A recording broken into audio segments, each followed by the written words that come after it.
Hey guys, it's Ebony. I haven't talked to you guys in such a long time, and I wanted to say hi. Today is my first day at my new job. I actually got probably about 10 minutes before I need to head on over to the building, so I'm just sitting in my car waiting. And people are coming who are supposed to be doing the new employee orientation with me. They're coming and they're parking, and I just don't want them to see me talking.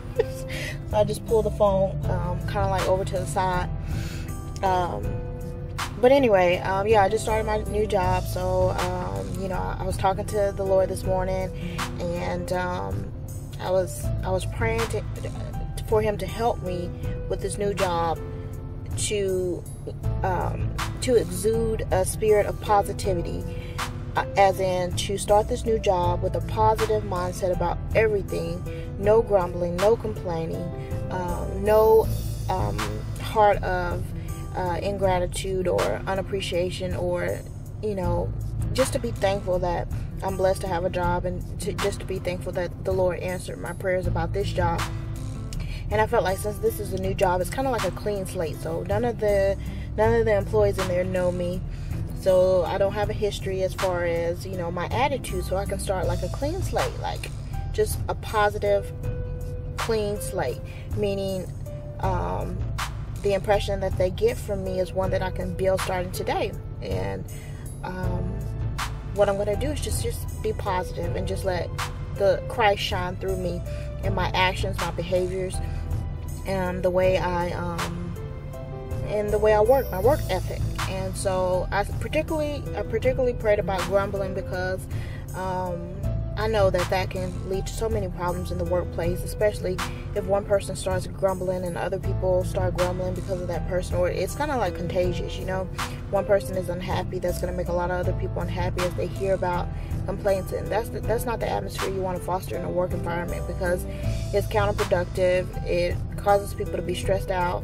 unnecessarily, and it just makes people makes people not want to go to work. And we have to go to work, So, anyway, I just prayed about grumbling. I thought about when the Israelites were led out of Egypt, and how they grumbled against Moses and Aaron, and they were like, we should have stayed in Egypt. Now we're going to come out in this wilderness and die. We could have died in Egypt or whatever. And they were grumbling against Moses. And even though they were grumbling against Aaron and Moses, in effect, they were grumbling against God, because God is the one who delivered them out of Egypt. So when you think about when you grumble against authority figures like your boss, or your husband, your church leadership, anybody who's in authority over you, when you grumble against them, it's probably a sin against God. I'm pretty sure it's a sin against God.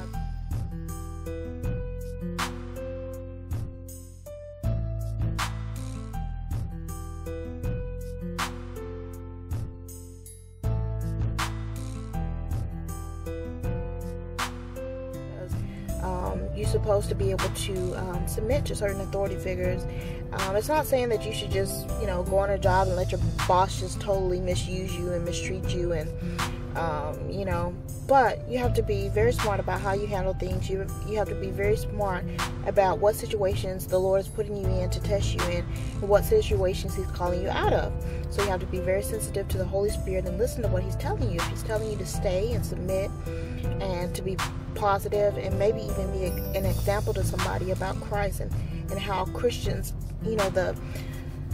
the way Christians interact in the world, it might be your responsibility to be like a shining light at that time. Or not responsibility, it might be your purpose in a certain situation, or a certain workplace, or a certain anything, to just be a positive example of a Christian to lead some people to Christ.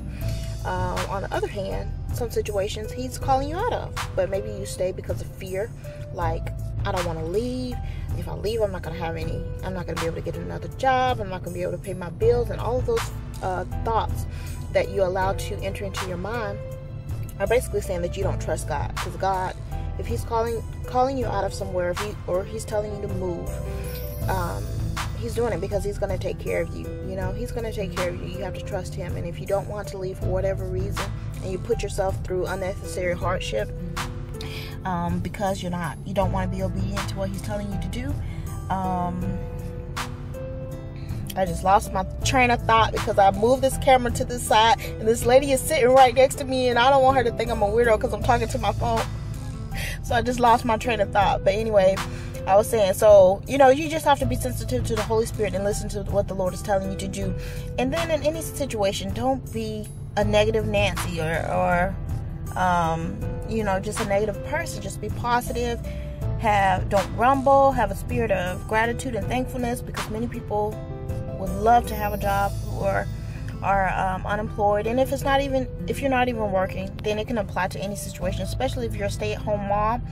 The devil can get up into your mind when you're cleaning and cooking and cleaning up after your kids and repeating yourself 100 times, and your husband seems like he doesn't appreciate what you do. The devil can get up in your mind and make you feel like you don't need this, you're better than that, you don't need your husband, he don't appreciate you, or you're so tired of these kids, you don't know why you had all these kids in the first place. The devil can get all up in your mind and start placing those ugly thoughts in your mind. My hand is shaking, so the camera is shaking. And he can use that, to fulfill whatever negative agenda he has. So just be careful what thoughts you entertain, what you allow to come out of your mouth, and definitely no grumbling. All right, so that was I'm gonna make this a ministry minute. So that's my ministry minutes for today.